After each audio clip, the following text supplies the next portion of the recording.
If you will look closely, biyak-biyak na. Talaga sobra expired na siya. Hindi na magagamit. Even yung sides, ayan o. Nangyayari naman yan pag sobrang tagal na ng sapatos, mali yung pagkaka-storage. Kaya mabilis nag-expire. Here at Soul Game, sinulusyon na natin yan. Eto.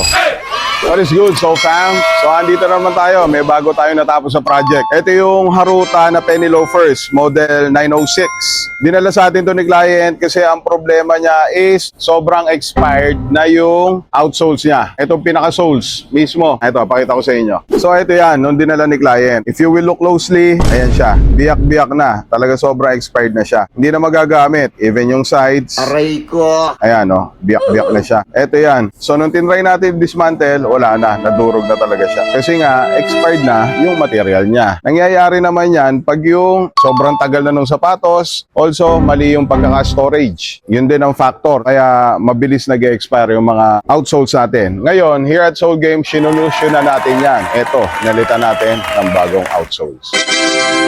Kung mapapansin nyo, almost identical dun sa luma niya. Pati yung forma and yung height, hindi nagbago yan. Dito kasi sa Soul Game, ang hinahanap natin na kapares nung sapatos nyo is yung almost the same, identical, and at least hindi mawawala sa forma. Kung ano yung dating itsura ng sapatos, pipilitin natin ibalik sa dati. Kaya sa mga otits dyan, na may mga tinatagong loafers na expired na rin yung outsoles, don't hesitate, visit us here.